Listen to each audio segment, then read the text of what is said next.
Guys, आज की ये वीडियो आप लोगों के लिए बहुत ही इंपॉर्टेंट होने वाली है क्योंकि इंग्लिश ग्रामर में जितने भी वर्ब है, चाहे वो हेल्पिंग वर्ब हो या मॉडल वर्ब हो, सभी को हम एक ही साथ इस वीडियो में कवर करने वाले हैं। हो सके तो मैं जो भी आपको बता रही हूँ आप उसे कॉपी में नोट्स भी बना ले। तो सबसे पहला हमारा मॉडल वर्ब है वुड हैव। वुड हैव का हिंदी मीनिंग होता है पास होगा या काम कर चुका होगा। सबसे पहले ये वुड होते क्या है? विल का पास्ट फॉर्म हमारा वुड होता है। विल जो हम फ्यूचर के लिए यूज करते हैं, वुड हम फ्यूचर के लिए यूज नहीं करते हैं। ठीक है, तो ये बात आप याद रखिएगा। विल का यूज आप फ्यूचर के लिए कर सकते हैं बट वुड का यूज आप फ्यूचर के लिए नहीं कर सकते हैं। हालांकि हिंदी वाले सेंटेंस में विल में भी गागेगी आएगा और वुड में भी गागेगी आएगा, तो आपको कंफ्यूज नहीं होना। अगर आप फ्यूचर की बात कर रहे हैं कि आने वाले समय में कोई चीज पास होगा या आने वाले समय में कोई काम कर चुका होगा, ऐसे वाले सेंटेंस बोलेंगे तो उसमें हम विल हैव का यूज करेंगे। लेकिन अगर हम पास होगा, प्रेजेंट में कोई चीज पास होगा या फिर कोई प्रेजेंट में वो काम कर चुका होगा, मान लो रोहन मेरा फ्रेंड है, मैंने आपसे आके पूछा कि रोहन कहाँ है, तो आप बोल रहे कि रोहन अब तक खेल चुका होगा। मतलब जिस वक्त आप बोल रहे उस वक्त तक रोहन खेल चुका होगा, तो आप प्रेजेंट में बोल रहे, प्रेजेंट में उसका खेलने का काम खत्म हो चुका है, तो ऐसे वाले सेंस में आपको वुड हैव का यूज करना है। अगर आप फ्यूचर की बात करें तो उसमें विल हैव का यूज करें, लेकिन आप प्रेजेंट या फ्यूचर इन पास्ट की बात बता रहे हो तो उसमें आपको वुड का यूज करना है। ठीक है, ये बात हमेशा आपको याद रखनी है। इसका स्ट्रक्चर होगा सब्जेक्ट, देन वुड हैव का यूज करना है वर्ब के थर्ड फॉर्म के साथ। जहां भी हैव का यूज होता है वहां हम वर्ब के थर्ड फॉर्म का यूज करते हैं। ये मैंने आपको बहुत बार वीडियो में बताया भी है। उसके बाद ऑब्जेक्ट का यूज करेंगे कब? जब हमारे हिंदी वाले सेंटेंस में कोई चीज प्रेजेंट में पास होगी या कोई प्रेजेंट में कोई काम कर चुका होगा, तब हम वुड हैव के स्ट्रक्चर को हम फॉलो करते हुए कोई भी सेंटेंस को कंप्लीट करेंगे। जैसे उसके पास पेन होगा।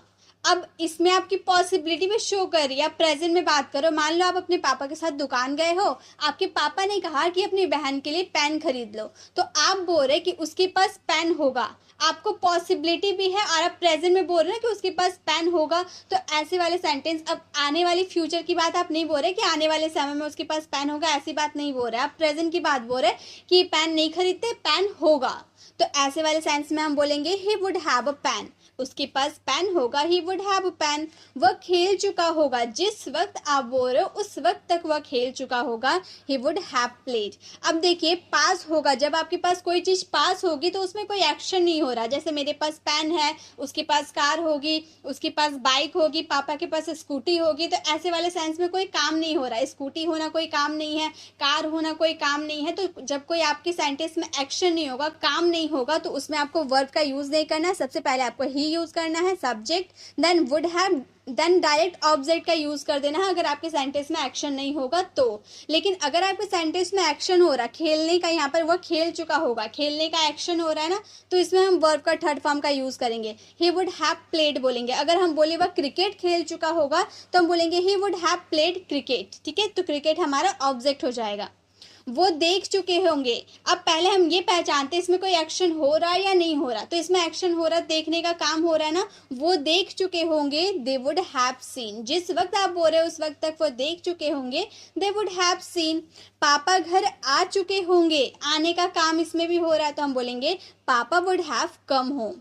पापा वुड हैव कम होम, पापा आ चुके होंगे। तो आपको वुड हैव से क्या समझ में आया? पहले तो वुड हैव का यूज हम फ्यूचर के लिए नहीं कर सकते क्योंकि विल हैव का यूज हम फ्यूचर के लिए करते हैं, फ्यूचर की बातों को बताने के लिए करते हैं। लेकिन वुड हैव का यूज हम पॉसिबिलिटी शो करते हैं और प्रेजेंट में कोई चीज पास होगी या पास्ट में कोई चीज पास होगी, ऐसे वाले सेंटेंस में, या फिर प्रेजेंट में आप कोई काम कर चुके होंगे, ऐसे वाले सेंटेंस में आपको वुड हैव का यूज करना है। तो आप ध्यान से विल हैव और वुड हैव का यूज करेंगे। एक सेंटेंस आप लोगों के लिए, रोहन पढ़ चुका होगा, इसका आंसर आपको कमेंट बॉक्स में करना है। नेक्स्ट है हैज या हैव के साथ अगर बिल लगा देते तो उसका हिंदी मीनिंग हो जाता है किया जा चुका है या हो गया है।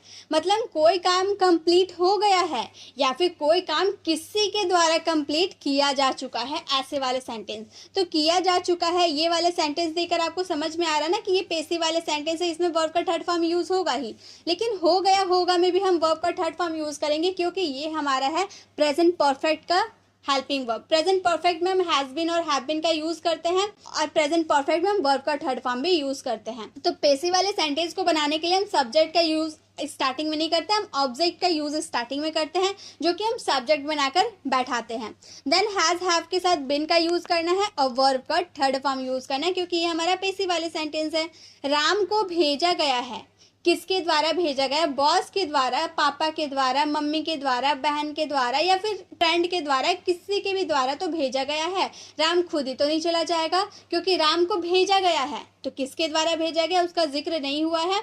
हम सिर्फ इतना बोले राम को भेजा गया है। Ram has been sent. Send भेजने के लिए यूज होता है, उसका थर्ड फॉर्म सेंट हो जाता है। अगर हम बोलते राम को बॉस के द्वारा भेजा गया है, तो हम Ram has been sent by boss यहाँ पर ऐड कर देंगे। ठीक है, ये हमारा सब्जेक्ट था, बॉस हमारा सब्जेक्ट था, जो कि हम यहाँ पर ऑब्जेक्ट के रूप में इसको यूज किए हैं बाय करके। ठीक है, मुझे घर बुलाया गया है, मेरे द्वारा, आपके द्वारा, उसके द्वारा, उसके द्वारा, किसी के द्वारा तो बुलाया गया है, तो बोलेंगे I have been called home, मुझे घर बुलाया गया है।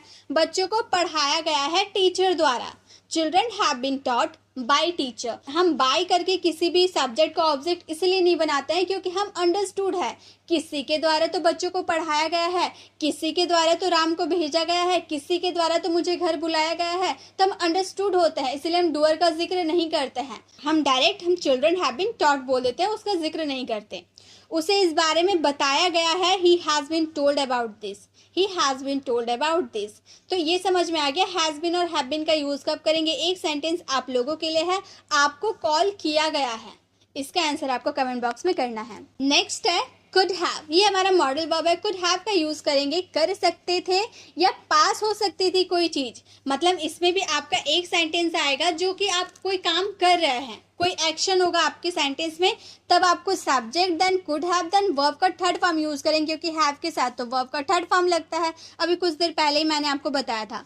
और एक तरह का सेंटेंस आएगा पास हो सकती थी, कोई चीज पास हो सकती थी पास्ट में, लेकिन इसमें कोई एक्शन नहीं होगा, इसमें हम वर्ब का थर्ड फॉर्म का यूज नहीं करेंगे, डायरेक्ट ऑब्जेक्ट का यूज कर देंगे। जैसे तुम वहां जा सकते थे, यहाँ जाने का काम हो रहा है, एक्शन हो रहा है सेंटेंस में, तो हम इसमें वर्ब का थर्ड फॉर्म का यूज करेंगे। हम बोलेंगे you could have gone there, जाने के लिए गो होता है, उसका थर्ड फॉर्म गॉन हो जाता है, you could have gone there. तुम्हारे पास कार हो सकती थी, पास हो सकती थी, कोई चीज हमारे पास हो सकती थी, तो इसमें कोई एक्शन नहीं हो रहा, तो हम बोलेंगे you could have a car, you could have a car. मेरे पास पैसे हो सकते थे, पैसा होना कोई काम नहीं है, पैसा होना कोई एक्शन नहीं हो रहा सेंटेंस में, तो हम बोलेंगे I could have money, I could have money. आपके पास लैपटॉप हो सकता था, लैपटॉप होना भी कोई काम नहीं है, तो हम बोलेंगे you could have a laptop, you could have a laptop. एक सेंटेंस आप लोगों के लिए है, उनके पास किताबें हो सकती थी, मतलब कोई चीज पास हो सकती थी या कर सकते थे के लिए हम क्या यूज करेंगे, कुड हैव का यूज करेंगे। अगर आपके सेंटेंस में एक्शन हो रहा है तो वर्ब का यूज करेंगे,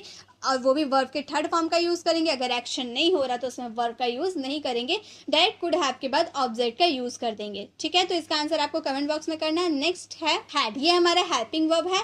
हैड का यूज करेंगे चुका था, गया था, ली थी या दी थी वाले सेंस में। आपको सबसे पहले सब्जेक्ट का यूज करना है, देन हैड, देन वर्ब का third form and the last object का यूज करना है। वह आ चुका था, मतलब जब तक आप बोल रहे हैं तब तक वो आ चुका था, उसका आने का काम जो है ना वो कंप्लीट हो चुका था। He had come, he had come. ये जो कम है ना, ये वर्ब का थर्ड फॉर्म है, क्योंकि हम जानते हैं कम का फर्स्ट फॉर्म भी कम होता है, सेकेंड फॉर्म कैम होता है एंड थर्ड फॉर्म भी कम होता है, इसलिए ये हम थर्ड फॉर्म का यूज किए हैं, फर्स्ट फॉर्म का यूज नहीं किया। आपको कंफ्यूज नहीं होना है। मैं जा चुका था, आई हैड गॉन, गो का third form gone, I had gone. उसने खाना खा लिया था, खाना खाने का काम खत्म हो चुका था, ही हैड ईटन। अब ज्यादातर हिंदी वाले सेंस पे ना जाए, आप अपने बोलने के अकॉर्डिंग पे जाए, आप क्या बोलना चाहते हैं। कोई काम कंप्लीट कर चुका था वो वाला सेंस बोल रहे हैं, या फिर कोई और सेंस की सेंटेंस बोल रहे हैं, उसके हिसाब से आपको हेल्पिंग वर्ब या मॉडल वर्ब का यूज करना है। तो उसने खा लिया था, हम जो सेंटेंस बोल रहे उसने खा लिया था, मतलब मैं आपको जब बता रही हूँ तब तक तो उसने खा लिया था, उसका काम कंप्लीट हो चुका था, तभी तो मैं आपको आके बता रही हूँ, इसलिए मैं यूज करूंगी शी हैड ईटन। राम खेल चुका था, मेरे बोलने तक राम खेल चुका था। एक सेंटेंस आप लोगों के लिए, रोहन घर जा चुका था। इसका आंसर आपको कमेंट बॉक्स में करना है। नेक्स्ट है डू डज। डू डज का यूज करेंगे कोई कुछ नहीं करता या कोई कुछ नहीं करती या कोई कुछ नहीं करते।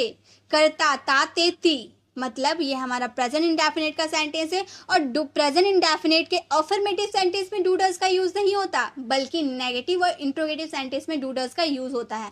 तो आपको याद रखनी है प्रेजेंट इंडेफिनिट में अफर्मेटिव सेंटेंस में डू डज का यूज नहीं होता, सिर्फ और सिर्फ नेगेटिव और इंट्रोगेटिव सेंटेंस में यूज होता है। तो हम जो भी सेंटेंस बनाएंगे वो या फिर इंट्रोगेटिव सेंटेंस होंगे या फिर नेगेटिव सेंटेंस होंगे। सबसे पहले हम सब्जेक्ट का यूज करेंगे, देन डू डज का यूज करेंगे, नॉट का यूज करेंगे क्योंकि हमारा इंट्रोगेटिव सेंटेंस रहेगा, देन वर्ब का first form and the last object. अगर आप डू डज का यूज करें तो आपको हमेशा वर्ब का फर्स्ट फॉर्म का यूज करना होगा। वह नहीं जाता है, आपके हिंदी वाले सेंटेंस में ता है, ती है, ऐसे वाले सेंटेंस आएंगे। वह नहीं जाता है, he does not go, he does not go. आप नहीं देखते, आप नहीं देखते, you do not watch, you do not watch. क्या वे जाते हैं, ये हमारा इंट्रोगेटिव सेंटेंस हुआ। क्या वे नहीं जाते, ये हमारा इंट्रोगेटिव नेगेटिव सेंटेंस हो गया। हम बोलेंगे do they not go, do they not go. क्या राम नहीं बोलता, इंट्रोगेटिव सेंटेंस है, तो हम बोलेंगे does Ram not speak, does Ram not speak. एक सेंटेंस आप लोगों के लिए है, आप नहीं खेलते हो। इसका आंसर आपको कमेंट बॉक्स में करना है। तो आपके हिंदी वाले सेंटेंस में अगर ताते तियारा यानी कि वो प्रेजेंट इंडेफिनिट का सेंटेंस है, अगर प्रेजेंट इंडेफिनिट का अफर्मेटिव सेंटेंस रहा तो उसमें हम सब्जेक्ट के बाद डायरेक्ट वर्ब का फर्स्ट फॉर्म का यूज करते हैं। अगर थर्ड पर्सन सिंगुलर रहा तो वर्ब के फर्स्ट फॉर्म में एस या ई एस ऐड करते हैं। लेकिन अगर प्रेजेंट इंडेफिनिट का नेगेटिव या इंट्रोगेटिव सेंटेंस रहा तो उसमें हम डू डज का यूज करते हैं वर्ब के फर्स्ट फॉर्म के साथ। ठीक है, क्लियर। नेक्स्ट है अबाउट टू। अबाउट टू का यूज करेंगे करने वाले हैं, मतलब कोई काम होने वाला, एग्जाम आने वाला है, हम जाने वाले, हम खेलने वाले हैं, वह खाना बनाने वाले हैं, मतलब अभी कोई काम हुआ नहीं है लेकिन वो होने वाला है, उसके लिए हम अबाउट टू का यूज करेंगे। स्ट्रक्चर है सबसे पहले subject, then helping verb. Helping verb आपका कुछ भी हो सकता है, चाहे वो प्रेजेंट का भी हो सकता है, पास्ट का भी हो सकता है, कोई सा भी सेंटेंस हो सकता है, उसके अकॉर्डिंग आपको हेल्पिंग वर्ब का यूज करना है सब्जेक्ट को देखते हुए। देन अबाउट टू का यूज करना है, वर्ब का फर्स्ट फॉर्म का यूज करना है और लास्ट में ऑब्जेक्ट यूज करना है। मैं आने वाला हूँ, अभी आया नहीं हूँ, मैं आने वाला हूँ। तो पहले ये हमारा प्रेजेंट का सेंटेंस है तो इसमें इज एम आर का यूज करेंगे। हम बोलेंगे I am about to come, I am about to come. वह खेलने वाला है, अभी खेला नहीं, वो खेलने वाला, ये भी हमारा प्रेजेंट का सेंटेंस है तो बोलेंगे he is about to play, he is about to play. तुम जाने वाले हो, या फिर अगर हम यहाँ पर हो ना बोलकर हम थे का यूज करते हैं, तुम जाने वाले थे तो हम बोलते हैं यू वर, यहाँ पे वर का यूज कर देंगे। You were about to go, you were about to go. वह सोने वाला है, he is about to sleep. अगर हम बोलते वह सोने वाला था, यहाँ पे हम पास्ट की बात करते वो सोने वाला था तो यहाँ पर हम वॉज का यूज कर देते, बोलते he was about to sleep. बाकी सेंटेंस में कोई चेंज नहीं होगा, सिर्फ हेल्पिंग वर्ब में आपका चेंज होगा, वो भी टेंस और सब्जेक्ट के अकॉर्डिंग। एक सेंटेंस आप लोगों के लिए, आप देखने वाले हो, इसका आंसर आपको कमेंट बॉक्स में करना है। तो अबाउट टू का यूज करते कोई काम होने वाला है, ऐसे वाले सेंस में। ठीक है, नेक्स्ट है हैविंग टू। हैविंग टू का यूज तो हम बहुत करते हैं, पड़ रहा है, मतलब आप कोई काम करना नहीं चाहते लेकिन फिर भी वो काम करना पड़ रहा है। मान लो आप पढ़ रहे हो, मैं उसी वक्त आपको कॉल करके मैं आपसे पूछूंगी कि आप क्या कर रहे हो, तो आप बोलोगे मुझे पढ़ना पड़ रहा है। मैं खेलने के लिए घर से बाहर निकल रहा था, मम्मी ने मुझे देख लिया, मम्मी ने मुझे डांटा, तो मुझे अभी पढ़ना पड़ रहा है। आप पढ़ना नहीं चाहते थे, आप उस वक्त खेलना चाहते थे, लेकिन आपकी मम्मी ने आपको डांटा, इसीलिए आप पढ़ने के लिए बैठे। तो आप उस समय बोल रहे हो कि मुझे पढ़ना पड़ रहा, मजबूरी में पढ़ना पड़ रहा है, तो उसमें हम हैविंग टू का यूज करेंगे। इसका स्ट्रक्चर होगा सब्जेक्ट, उसके बाद हेल्पिंग वर्ब। यहाँ भी आपका हेल्पिंग वर्ब प्रेजेंट या पास्ट के अकॉर्डिंग लगेगा, टेंस और सब्जेक्ट के अकॉर्डिंग आपका हेल्पिंग वर्ब चेंज हो जाएगा। देन हैविंग टू का यूज कीजिएगा, वर्ब का first form and the last object. ठीक है, जैसे मुझे पढ़ना पड़ रहा है, अब मैंने आपको बताया ना, मैं पढ़ना बिल्कुल नहीं चाहती लेकिन मुझे पढ़ना पड़ रहा है। I am having to study, I am having to study, मुझे पढ़ना पड़ रहा है। उसे खेलना पड़ रहा है, वो उसके साथ खेलना नहीं चाहता लेकिन उसे खेलना पड़ रहा है।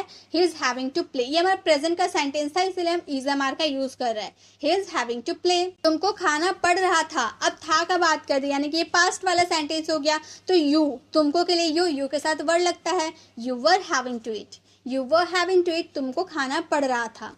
उसे देखना पड़ रहा था, उसे के लिए ही का यूज करेंगे, ही थर्ड पर्सन सिंगुलर है इसलिए वॉज का यूज करेंगे। He was having to see, he was having to see, उसे देखना पड़ रहा था। एक सेंटेंस आप लोगों के लिए है, आपको बोलना पड़ रहा है, इसका आंसर आपको कमेंट बॉक्स में करना है। तो कोई काम आपको मजबूरी में करना पड़ रहा है या कोई काम आपको मजबूरी में करना पड़ रहा था, पास्ट या प्रेजेंट की बात करें तो उसमें हैविंग टू का यूज़ करें, और अगर आप प्रेजेंट की बात करें तो आप सब्जेक्ट के अकॉर्डिंग अपने हेल्पिंग वर्ब को चेंज कर दें। अगर पास्ट की बात करें तो भी सब्जेक्ट के अकॉर्डिंग आप अपनी हेल्पिंग वर्ब को चेंज कर सकते हैं। बाकी सेंटेंस में कोई चेंजेस नहीं आएगा। ठीक है, नेक्स्ट है कैन बी। ये हमारा मॉडल वर्ब है। कैन बी का यूज करते हो सकते हैं, मतलब कैन की पॉसिबिलिटी थोड़ी हाई होती है। जैसे मुझसे आके किसी ने पूछा कि रोहन क्या कर रहा है, तो मैं बोलूंगी रोहन अभी बिजी हो सकता है। मतलब मुझे थोड़ी हाई पॉसिबिलिटी है कि रोहन का भी पढ़ने का टाइम है तो रोहन पढ़ने में बिजी होगा। तो मैं आपको बता रही हूँ कि रोहन अभी बिजी हो सकता है क्योंकि उसकी एग्जाम आने वाली है, वो पढ़ने के लिए बैठा है तो वो बिजी हो सकता है। मुझे हाई पॉसिबिलिटी है इसलिए हम उसमें कैन बी का यूज करें। अगर थोड़ा सा लो पॉसिबिलिटी होता ना तो कैन की जगह हम कुड का यूज कर देते हैं। ठीक है, स्ट्रक्चर होगा subject then can be then other words. इसमें कोई वर्ब नहीं होगा क्योंकि सेंटेंस में कोई एक्शन होगा ही नहीं। जैसे वह घर पर हो सकता है, घर पे होना कोई काम नहीं है। अब मैं और आप बाहर जा रहे हैं, आपने मुझसे पूछा कि आपका भाई कहाँ है, तो मैंने कहा कि मेरा भाई घर पे हो सकता है, और कहाँ जाएगा, मेरा भाई और कहीं नहीं जाता, मेरा भाई घर पे हो सकता है। मुझे हाई पॉसिबिलिटी है क्योंकि मैं तो अपने भाई के बारे में जानती हूँ, तो मैं तो बता सकती हूँ कि मेरा भाई अभी घर पर हो सकता है, तो मैं बोलूँगी he can be at home. He can be at home. Mummy रसोई में हो सकती है, मम्मी का रसोई में होने का टाइम है तो मम्मी रसोई में हो सकती। Mummy can be in kitchen, mummy can be in kitchen. मेरा भाई स्कूल में हो सकता है, स्कूल का टाइमिंग है तो मेरा भाई स्कूल में हो सकता है। My brother can be in the school, यहाँ पर इन द स्कूल का यूज होगा guys. My brother can be in the school.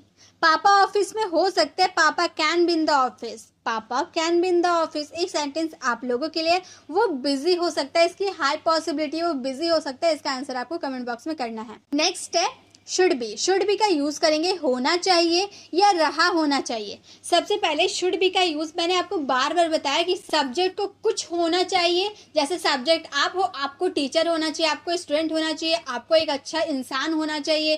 तो ऐसे इस सब्जेक्ट को कुछ होना चाहिए या सब्जेक्ट को कहीं होना चाहिए। आपको दिल्ली में होना चाहिए, आपको घर में होना चाहिए, आपको स्कूल में होना चाहिए। तो आप जब भी सब्जेक्ट को कहीं होने या कुछ होने की बात करेंगे तो उसमें शुड बी का यूज करेंगे। या फिर सब्जेक्ट को कुछ कर रहा होना चाहिए, सब्जेक्ट को खेल रहा होना चाहिए, सब्जेक्ट को पढ़ रहा होना चाहिए। तो जो भी आप सब्जेक्ट को कुछ होने या कहीं होने या कुछ कर रहा होना चाहिए, ऐसे वाले सेंस में आपको शुड बी का यूज करना है। सबसे पहले subject then should be then other words. अगर आपके सेंटेंस में एक्शन होगा वर्ब में आईएनजी लगाएंगे क्योंकि रहा होना चाहिए। हम बोल रहे हैं ना कोई काम कंटिन्यू कर रहा होना चाहिए, यानी कि वर्ब का फोर्थ फॉर्म लगेगा। अगर आपके सेंटेंस में कोई एक्शन नहीं होगा तो उसमें वर्ब का यूज नहीं होगा, डायरेक्ट अदर वर्ड्स लगा दीजिएगा। जैसे उसे घर पर होना चाहिए, घर पे होना कोई काम नहीं है तो हम बोलेंगे he should be at home. He should be at home, उसे घर पर होना चाहिए। मुझे खेल रहा होना चाहिए, खेलने का काम हो रहा है तो इसमें हम वर्ब का फोर्थ फॉर्म का यूज करेंगे। खेलने के लिए प्ले, प्ले में आईएनजी ऐड कर देंगे, प्लेइंग हो जाएगा। बोलेंगे आई शुड बी प्लेइंग, मुझे खेल रहा होना चाहिए, आई शुड बी प्लेइंग। उसे पढ़ रहा होना चाहिए, मेरे हिसाब से सब्जेक्ट को पढ़ रहा होना चाहिए। She should be studying, she should be studying. Ravi को स्कूल में होना चाहिए, Ravi should be in the school, Ravi should be in the school. एक सेंटेंस आप लोगों के लिए, टीना को सो रहा होना चाहिए। तो आपको ये तो समझ में आ गई सब्जेक्ट को कुछ होना चाहिए या कहीं होना चाहिए की बात करेंगे या फिर कुछ कर रहा होना चाहिए का बात करेंगे तो उसमें शुड बी का यूज करेंगे। अगर सब्जेक्ट में कोई एक्शन हो रहा है तो आपके हिंदी वाले सेंटेंस में रहा होना चाहिए आएगा, तो आप समझ जाएंगे उसमें वर्ब का फोर्थ फॉर्म का यूज करना है। अगर आपके सेंटेंस में कोई एक्शन नहीं होगा तो उसमें डायरेक्ट शुड बी के बाद अदर वर्ड्स का यूज करना है। नेक्स्ट हेल्पिंग वर्ब है हमारा हैड टू। हैड टू का यूज करेंगे करना पड़ा या करना पड़ता था। पास्ट में आपको कोई काम मजबूरी में करना पड़ा या करना पड़ता था, ऐसे वाले सेंस में आपको हैड टू का यूज करना है पास्ट में। इसके लिए आपको स्ट्रक्चर फॉलो करना है, subject then had to verb का फर्स्ट फॉर्म के साथ एंड द लास्ट ऑब्जेक्ट। मुझे जाना पड़ा, मैंने आपसे पूछा कि तुम वहां क्यों गए, तो आप बोल रहे मुझे जाना पड़ा, मुझे मम्मी ने भेजा इसलिए मुझे जाना पड़ा, तो आप बोलेगा I had to go, I had to go. उससे खेलना पड़ता था, वो उसके साथ खेलना बिल्कुल नहीं चाहता था, उसे खेलना पड़ता था। He had to play, he had to play. उसे देखना पड़ा, he had to see, he had to सी।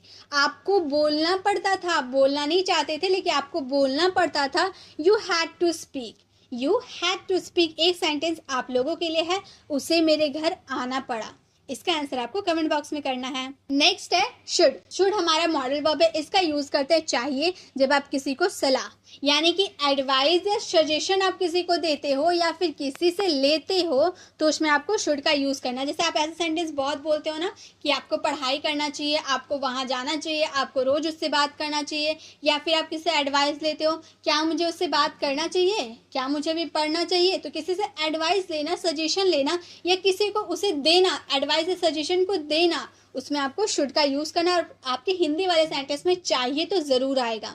जैसे तुम्हें जाना चाहिए, आप एडवाइस दे रहे हो ना कि वहां जाने से तुम्हारा बेनिफिट होने वाला है, तुम्हें वहां जाना चाहिए, you should go, you should go. उसे सोचना चाहिए, बोलने से पहले उसे सोचना चाहिए, he should think, he should thinks to speak. हमें पूछना चाहिए, we should ask, we should ask. आपको बोलना चाहिए, you should speak, you should speak. आपको बोलना चाहिए। एक सेंटेंस आप लोगों के लिए आपको देखना चाहिए। आप किसी को एडवाइस दे रहे हो ना तो इसमें शुड का यूज करना है वर्ब के फर्स्ट फॉर्म के साथ और इसका आंसर आपको कमेंट बॉक्स में करना है। नेक्स्ट है कुड। कुड का यूज करेंगे सका या पाया के सेंस में। कोई काम कर सका या कोई काम कर पाया। सबसे पहले आपको सब्जेक्ट यूज करना है, देन कुड और वर्ब का फर्स्ट फॉर्म यूज करना है ऑब्जेक्ट के साथ। वर्ब का फर्स्ट फॉर्म यूज करना है कुड के साथ, ठीक है। जब आपके हिंदी वाले सेंटेंस में आप ऐसे बोलते हो ना, मैं वहां जा सका, मैं ये कर पाया, मैं एग्जाम दे पाया, मैं एग्जाम देने जा सका, तो सका या पाया वाले सेंस में आपको कुड का यूज करना है। मैं नहीं कर पाया मतलब कोई रीजन होगा जिसकी वजह से मैं नहीं कर पाया, I could not do, I could not do. वो नहीं जा पाया, उसकी शायद तबीयत खराब हो गई होगी जिसकी वजह से वो नहीं जा पाया, he couldn't go, he couldn't go. Could not का कॉन्ट्रैक्शन कुडंट हो गया। वो देख नहीं सका, ही कुड नॉट सी या ही कुडंट सी, कुछ भी आप बोल सकते हैं। आप ये कर पाए, you could do it, you could do it. एक सेंटेंस आप लोगों के लिए, वह आपसे बात नहीं कर सका। इसका आंसर आपको कमेंट बॉक्स में करना है। नेक्स्ट वर्ड इज हैज या हैव का यूज करेंगे। किसी के पास कुछ है, पास होने की बात करेंगे तो हम उसके लिए हैज या हैव का यूज करेंगे। इसमें कोई काम नहीं होगा, क्योंकि अगर मैं बोलूँ कि आपके पास पेन है, मेरे पास कार है, उसके पास बाइक है, तो पास होने के बाद हम कर रहे हैं ना, इसमें कोई काम नहीं हो रहा, इसलिए इसमें वर्ब का यूज नहीं होगा। सब्जेक्ट हैज हैव का यूज करेंगे, लास्ट में ऑब्जेक्ट लगा देंगे, बस एकदम सिंपल सा सेंटेंस बनेगा। मेरे पास कार है, आई हैव अ कार। आपके पास पैसे हैं, यू हैव मनी। उसके पास लैपटॉप है, he has a laptop. Ram के पास किताबें हैं, राम हैज बुक। अब आप ये याद रखें, जब आप थर्ड पर्सन सिंगुलर की बात करें तो उसमें हैज का यूज करें, अगर आप अदर सब्जेक्ट की बात करें तो उसमें हैव का यूज करेंगे। बस आपको ये समझना है, थर्ड पर्सन सिंगुलर के साथ हैज, अदर सब्जेक्ट के साथ हैव। पापा के पास स्कूटी है, इसका आंसर आपको कमेंट बॉक्स में करना है। नेक्स्ट है मस्ट बी। मस्ट बी का यूज करेंगे जरूर। जब ऐसे आप सेंटेंस बोलते हो ना, तुम्हें जरूर ये काम करना चाहिए, अब चाहिए आ रहा है तो इसमें आप शुड लगा दीजिएगा, ऐसा नहीं चलेगा, क्योंकि आपके सेंटेंस में जरूर आ रहा है। अगर आपके सेंटेंस में जरूर, पक्का, अवश्य ऐसे वाले सेंटेंस आते हैं जिसके मतलब मैं आपको बोलूँ कि तुम्हें जरूर स्कूल जाना चाहिए, तो मैं आपको बोल रहा हूँ तुम्हें जरूर जाना चाहिए, उसके आपके पास और कोई ऑप्शन नहीं है। स्कूल छुट्टी करने के लिए आपके पास कोई ऑप्शन नहीं है, आपको जरूर स्कूल जाना चाहिए, नो ऑप्शन, तो उसके लिए आपको मस्ट का यूज करना है। इसके लिए सबसे पहले सब्जेक्ट यूज कीजिएगा, then must be, then other words. इसमें अगर आपका कोई काम हो रहा होगा तो उसमें हम सेंटेंस के अकॉर्डिंग वर्ब का यूज करेंगे, नहीं तो अदर वर्ड्स का यूज कर देंगे। जैसे वो पक्का घर पर हो सकता है, अब यहाँ हो सकता है तो आप कैन बी का यूज कर देंगे, ऐसा नहीं चलेगा, क्योंकि आप यहाँ पक्का, अवश्य या जरूर का बात कर रहे हैं। कोई चीज़ आप बहुत हाई पॉसिबिलिटी की बात करें तो उसमें हम मस्ट का यूज़ करेंगे। वह पक्का घर पर हो सकता है, he must be at home, he must be at home. वह पक्का देख रहा होगा, यहाँ देखने का काम हो रहा है ना, और रहा होगा हम बोल रहे, यानी कि वर्ब का फोर्थ फॉर्म यूज़ करेंगे इसमें, ही मस्ट बी वॉचिंग। देखने के लिए वॉच का यूज़ होता है, उसमें ING लगा दी तो वॉचिंग हो गया। राहुल ज़रूर पढ़ रहा होगा, राहुल का पढ़ने का काम हो रहा है, राहुल मस्ट बी रीडिंग। पापा अवश्य ऑफिस में हो सकते हैं, ऑफिस में होना कोई काम नहीं है, लेकिन अवश्य आ रहा है तो मस्ट बी का तो यूज होगा, बोलेंगे papa must be in the office, papa must be in the office. एक सेंटेंस आप लोगों के लिए है, मम्मी जरूर खाना बना रही होगी। इसका आंसर आपको कमेंट बॉक्स में करना है। तो हमेशा याद रखिएगा, जब आपके हिंदी वाले सेंटेंस जरूर, पक्का या अवश्य, या फिर आप बोलना चाहते हैं जिसमें हाई पॉसिबिलिटी हो, पूरी हाई पॉसिबिलिटी हो, तो उसमें मस्ट का आपको यूज करना ही पड़ेगा, ठीक है। नेक्स्ट है डिड। डिड का यूज करेंगे किसी के पास कुछ नहीं था। अब मैंने डू डज का यूज आपको बताया था ना कि प्रेजेंट इंडेफिनिट वाले सेंटेंस में करेंगे, वो भी अफर्मेटिव सेंटेंस में नहीं, सिर्फ और सिर्फ नेगेटिव और इंट्रोगेटिव सेंटेंस में। ता तेती आपके सेंटेंस में, ता है ती है आपके सेंटेंस में आएगा, तो उसमें आपको अफर्मेटिव सेंटेंस नहीं, नेगेटिव और इंट्रोगेटिव सेंटेंस में आपको डू डज का यूज करना है वर्ब के फर्स्ट फॉर्म के साथ। और डिड का यूज करेंगे जब आपके सेंटेंस में ता था ती थी, पास्ट में कोई काम कर पाता, पास्ट इंडेफिनिट वाले सेंटेंस में, तो उसमें आपको डिड का यूज करना है, अफर्मेटिव सेंटेंस में नहीं, सिर्फ और सिर्फ नेगेटिव और इंट्रोगेटिव सेंटेंस में। अफर्मेटिव सेंटेंस में तो हम सब्जेक्ट के बाद डायरेक्ट सेकंड फॉर्म का यूज कर देते हैं, लेकिन नेगेटिव और इंट्रोगेटिव सेंटेंस में डिड का यूज करते हैं, डिड नॉट लगाते हैं, वो भी वर्ब के फर्स्ट फॉर्म के साथ। Subject then did not then have plus object. ये क्यों हैव क्यों लगाए ये भी जानना जरूरी है, क्योंकि हम कुछ पास होने की बात कर रहे हैं ना। कोई चीज मेरे पास है उसमें हम हैव का यूज करेंगे ही। मेरे पास कार नहीं थी, पास्ट में नहीं थी, तो बोलेंगे I did not have a car. I did not have a car. क्या आपके पास पैसे नहीं थे? Did you not have money, interrogative sentence है, इसीलिए हेल्पिंग वर्ब का यूज स्टार्टिंग में किए, देन सब्जेक्ट का यूज किए। Did you not have money, उसके पास पैसे नहीं थे, he did not have money.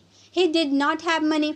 आपके पास किताबें नहीं थी, you did not have books. You did not have books. एक सेंटेंस आप लोगों के लिए, राम के पास बाइक नहीं था। इसका आंसर आपको कमेंट बॉक्स में करना है। नेक्स्ट है विल बी। विल बी का यूज करेंगे रहा होगा। मैंने स्टार्टिंग में ही आपको बताया था ना, विल का यूज होता है फ्यूचर में कोई काम कर रहा होगा, जैसे वह जा रहा होगा, वह खा रहा होगा, वह खेल रहा होगा, वह पढ़ रहा होगा, आने वाले समय में वो काम कर रहा होगा फ्यूचर में, तो हम उसमें विल बी का यूज करेंगे। Subject then will be. अब वर्ब का फर्स्ट फॉर्म है आईएनजी, क्योंकि रहा होगा कोई काम कंटिन्यू कर रहा होगा आने वाले समय में, इसलिए वर्ब के साथ आईएनजी लगाना है, देन लास्ट में ऑब्जेक्ट।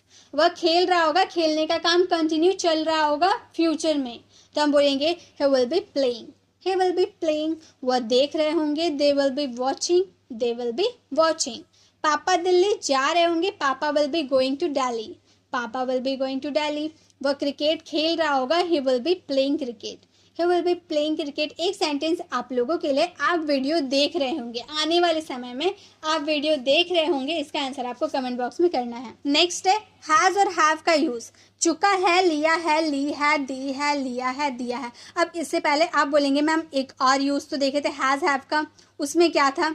तो उसमें हैज और हैव के में था किसी के पास कुछ है, हम बोलेंगे तो हैज हैव का यूज करेंगे पास रहने के सेंस में। लेकिन अब हम हैज और हैव का यूज करेंगे चुका था, लिया था, ली थी, दी थी, लिया था, दिया था। मतलब ये हमारा प्रेजेंट का परफेक्ट वाला सेंटेंस है, ठीक है, present perfect sentence. Subject then has have, verb का थर्ड फॉर्म ऑब्जेक्ट। वर्ब का थर्ड फॉर्म क्यों? क्योंकि हैज हैव के साथ वर्ब का थर्ड फॉर्म लगता है जब आपके सेंटेंस में कोई काम कर चुका था। वह गया था मतलब जाने का काम खत्म हो चुका था, ही हैज गॉन। और हैज का यूज थर्ड पर्सन सिंगुलर के साथ और अदर सब्जेक्ट के साथ हैव का यूज। उसने किताब खरीदी है, he has bought a book. He has bought a book. उसने पैसे दे दिए हैं, he has given money. He has given money. वह घर आ चुका है, he has come. He has come. एक सेंटेंस आप लोगों के लिए, वह खाना खा लिया था, खाना खाने का काम फिनिश हो चुका था। इसका आंसर आपको कमेंट बॉक्स में करना है। नेक्स्ट है कैन। कैन का यूज करेंगे सकता है वाले सेंस में। कोई काम कर सकता है, किसी की एबिलिटी, किसी की एबिलिटी क्षमता के बारे में बात करें कि भाई तुम ये काम कर सकते हो, तुम दौड़ सकते हो, तुम लिख सकते हो, तुम बोल सकते हो, तुम पढ़ाई कर सकते हो, तुम्हारे अंदर ये एबिलिटी है, क्षमता है कि तुम ये काम कर सकते हो, तो उसमें हम कैन का यूज करेंगे। सब्जेक्ट देन कैन, वर्ब का first form and the last object. वह कर सकता है, उसके अंदर ये एबिलिटी है करने की, वह कर सकता है, ही कैन डू। हम आ सकते हैं, हमारे अंदर एबिलिटी है आने की, we can come. We can come. वो देख सकता है, ही कैन वॉच। आप चल सकते हो, आपके अंदर ये एबिलिटी है, चलने की एबिलिटी है, you can walk. You can walk. एक सेंटेंस आप लोगों के लिए, वो बोल सकती है। इसका आंसर आपको कमेंट बॉक्स में करना है। Next and the last modal verb है मे हैव। मे हैव का यूज करेंगे शायद होगा वाला सेंस में। मतलब आप ऐसे सेंटेंस बोलते हो ना जिसमें आपको पॉसिबिलिटी 50% की होती है। शायद वो देख रहा होगा, शायद वो तुमसे बात कर रहा होगा, शायद उसके पास बुक होगा। ऐसे वाले सेंटेंस में कोई काम कर पास होगा या फिर कोई काम कर रहा होगा, शायद पॉसिबिलिटी 50% की होगी तो उसमें मे हैव का यूज़ करेंगे, subject then may have, verb का third form and the last object. इसमें भी सेम रूल, अगर आपके सेंटेंस में एक्शन हो रहा है तो वर्ब का थर्ड फॉर्म यूज़ कीजिए, अगर नहीं हो रहा तो मत कीजिए, डायरेक्ट ऑब्जेक्ट का यूज़ कर दीजिए। जैसे उसके पास शायद कार होगी, इसमें कोई एक्शन नहीं हो रहा, कार होना कोई एक्शन नहीं है, तो हम बोलेंगे he may have a car. He may have a car, वह शायद खेल चुका होगा, शायद खेल चुका होगा या काम हो रहा है खेलने का, तो हम बोलेंगे he may have played. He may have played, तुम शायद पढ़ चुके होगे, you may have studied. You may have studied, वह शायद जा चुका होगा, he may have gone. He may have gone एक सेंटेंस आप लोगों के लिए राम देख चुका होगा। इसका आंसर आपको कमेंट बॉक्स में करना है। और गाइस, मे का यूज़ हम 50% की पॉसिबिलिटी के लिए करते हैं, लेकिन अगर आपको सेंटेंस में एकदम लेस पॉसिबिलिटी हो, 10 to 20% की पॉसिबिलिटी हो, जिसमें आपको बिल्कुल अंदाज़ा ही नहीं है कि वो खेल रहा होगा, वो पढ़ रहा होगा, आपको बिल्कुल पता नहीं है, तो उसमें आपको माइट का यूज़ करना है। ठीक है, माइट का यूज़। अगर 50% की पॉसिबिलिटी रही तो मे, अगर 10 to 20% की पॉसिबिलिटी रही तो माइट। बस यही आपको समझना है। तो इसी के साथ हम लोगों ने बहुत सारे हेल्पिंग वर्ब और मॉडल वर्ब को कर लिया कवर। ये वैसे मॉडल वर्ब है जिनका यूज़ हम अपने डे टू डे कॉन्वर्सेशन में बहुत ही ज़्यादा करते हैं। अब वीडियो कैसी लगी, वीडियो को कमेंट बताना बिल्कुल भी ना भूले। अच्छी लगी तो लाइक ज़रूर करें। अगर आप चैनल पर नए हैं, अभी तक हमारे चैनल को सब्सक्राइब नहीं किए, तो सब्सक्राइब का बेल आइकन को ज़रूर क्लिक करें, ताकि आने वाली वीडियोज़ की नोटिफिकेशन आपको मिलती रहे। मिलते हैं नेक्स्ट वीडियो में, तब तक के लिए कीप लर्निंग।